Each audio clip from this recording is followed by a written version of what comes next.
Assalamualaikum warahmatullahi wabarakatuh. Ahlan wa sahlan. Kembali lagi bersama saya Vina Nur Indasari di channel Elvina Edukasi. Hari ini saya akan menjelaskan sedikit materi tentang seni lukis.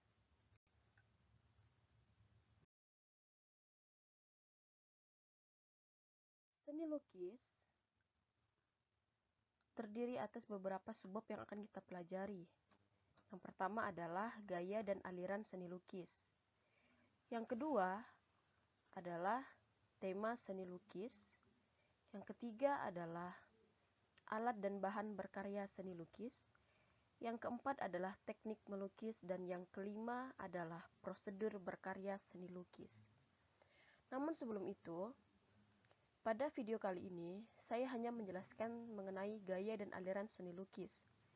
Untuk keempat subbab berikutnya akan saya bahas di video selanjutnya.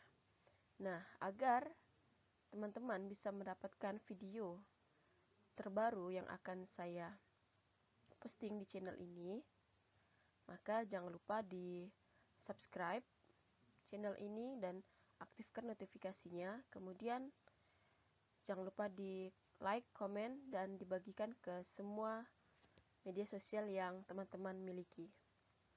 Baik, akan kita lanjutkan. Sebelum kita masuk kepada gaya dan aliran seni lukis, tentu kita harus mengetahui terlebih dahulu arti dari seni lukis itu sendiri. Seni lukis diartikan sebagai karya seni rupa berwujud dua dimensi yang dalam pembuatannya mengolah unsur-unsur di dalamnya melalui pertimbangan estetik. Nah, unsur-unsur apa yang dimaksud di dalam seni lukis itu?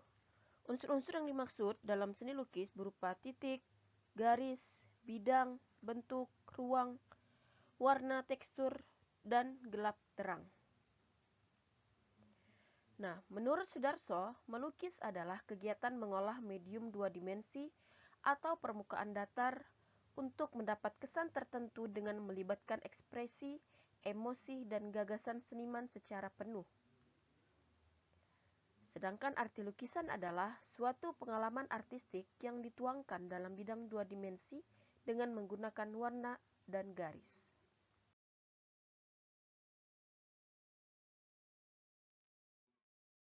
Tujuan seni lukis memiliki 4 yang perlu kita ketahui.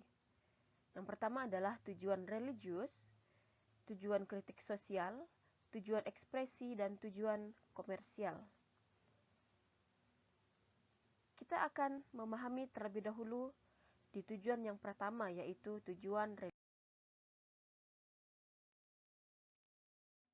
Tujuan religius adalah sebuah karya seni yang dibuat untuk tujuan religius. Artinya, sebuah karya dibuat sebagai sarana untuk berkomunikasi dengan Tuhan. Pada zaman dahulu, seni dibuat untuk perlengkapan. Yang kedua adalah tujuan kritik sosial.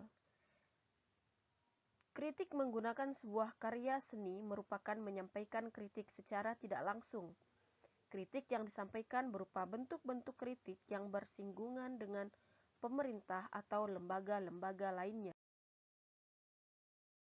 Tujuan yang ketiga adalah tujuan ekspresi. Seorang pelukis yang melukis dengan tujuan ekspresi akan melukis untuk mengekspresikan perasaannya sendiri tanpa melihat unsur-unsur lain. Teknik yang dipakai pun beragam dan biasanya seorang seniman ini mempunyai teknik khas tersendiri. Keempat adalah tujuan komersial. Dalam tujuan komersial, karya seni dibuat hanya semata-mata untuk mendapatkan keuntungan dengan cara menjual karya tersebut. Selanjutnya adalah gaya atau aliran seni lukis. Gaya atau aliran seni lukis terbagi menjadi dua. Yang pertama adalah representatif dan yang kedua adalah non-representatif. Aliran representatif ini terbagi menjadi 5. Yang pertama adalah naturalisme, yang kedua adalah realisme, ketiga romantik, keempat ekspresionisme, dan yang kelima adalah impresionisme. Gaya non-representatif merupakan gaya dan seni rupa yang penggambarannya berupa susunan garis, bentuk, bidang, dan warna yang terbebas dari bentuk alam. Gaya ini memandang bahwa ekspresi jiwa tidak dapat dihubungkan dengan objek apapun. Nah, selanjutnya kita akan melihat satu persatu aliran dari bidang representatif. Yang aliran naturalisme. Aliran naturalisme yakni aliran seni lukis yang berusaha menyampaikan suatu objek lukisan secara alami. Aliran naturalisme ini memiliki kemiripan dengan realisme. Akan tetapi, naturalisme ini memiliki salah satu tambahan agar mendapatkan hasil yang lebih baik.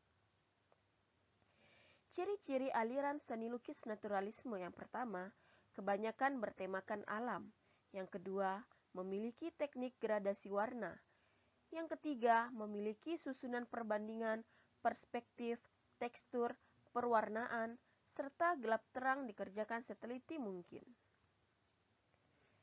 Tokoh-tokoh aliran seni lukis naturalisme ialah Abdullah Sudiryo Subroto, Basuki Abdullah, Gambir Anom, Raden Saleh, dan Trubus.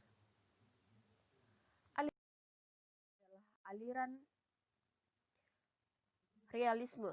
Aliran realisme adalah satu di antara aliran seni yang memiliki karya seni lukis dengan apa adanya yang ada di dalam kehidupan sehari-hari dan lukisan tersebut seperti nyata tanpa ada tambahan. Ciri-ciri aliran seni lukis realisme yang pertama, kebanyakan menampilkan tentang kehidupan sehari-hari. Yang kedua, lukisannya apa adanya. Yang ketiga, lukisannya juga terlihat menyatu antara objek yang satu dengan objek lainnya. Tokoh-tokoh aliran seni lukis realisme ialah Francisco de Goya, Gustave Courbet, Honor Umir, Trubus, Wardoyo, Tarmizi, Sujojono, dan Dullah.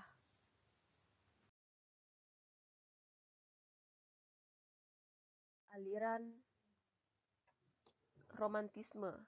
Aliran romantisme adalah salah satu aliran seni lukis yang akan menampilkan salah satu lukisan dengan fantastik dan indah.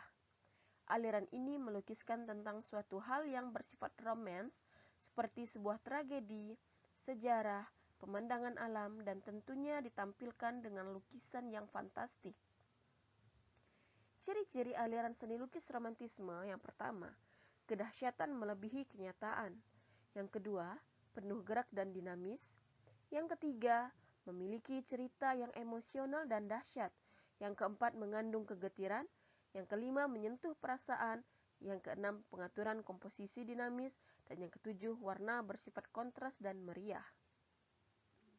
Tokoh-tokoh aliran seni lukis romantisme yaitu Eugène Delacroix, Jean-Baptiste, Raden Saleh, Theodore Géricault. Yang keempat adalah aliran ekspresionisme. Aliran ini adalah salah satu aliran dalam seni lukis yang memberikan kebebasan distorsi bentuk dan warna agar bisa melahirkan emosi atau menyatakan sensasi dari dalam, baik dari objek maupun senimannya. Ciri-cirinya yang pertama adalah lebih banyak mengungkapkan emosi, kemarahan, dan depresi daripada emosi bahagia seseorang. Yang kedua, ungkapan isi hati seseorang. Ciri yang ketiga, pemilihan warna juga yang diutamakan. Yang keempat, imajinasi seseorang. Tokoh-tokoh aliran seni lukis ekspresionisme adalah Affandi, Ernest Ludwig, Paul Gauguin, Popo Iskandar, Vincent van Gogh, dan Zaini. Yang kelima adalah aliran impresionisme. Aliran impresionisme adalah aliran seni lukis yang berusaha memperlihat kesan yang ditangkap oleh objek. Aliran dalam seni lukis ini memiliki gambar yang kurang detail sehingga terlihat bahwa hasil lukisan sedikit kabur. Seperti pada gambar yang dapat Anda saksikan pada layar video ini. Ciri-cirinya yang pertama, goresan kuas pendek dan tebal dengan gaya seperti sketsa. Hal ini dengan alasan untuk memberikan kemudahan pelukis menangkap esensi subjek ketimbang detailnya. Yang kedua, meneliti sedetail mungkin sifat pantulan cahaya dari sebuah objek untuk kemudian diterapkan ke dalam lukisan. Yang ketiga, lukisan ini dibuat di luar ruangan atau en plein air. Yang keempat, cat tidak ditunggu kering untuk ditimpa dengan warna berikutnya. Yang kelima, bayangan dibuat dengan mencampurkan warna komplementer. Hitam tidak digunakan sebagai bayangan. Selanjutnya, pengolahan sifat transparansi cat dihindari. Selanjutnya, warna didapatkan dengan sedikit mungkin pencampuran pigmen cat yang digunakan. Hal ini diharapkan warna tercampur secara optis oleh retina. Tokoh-tokoh dalam aliran seni lukis impresionisme adalah Auguste Renoir, Camille Pissarro, Claude Monet, Edward Degas, Marie Cassatt, dan Sisley. Nah, itulah tadi materi singkat tentang seni lukis untuk subbab gaya dan aliran seni lukis. Untuk 4 subbab lainnya akan diposting di video selanjutnya. Terima kasih, semoga bermanfaat dan mudah dipahami.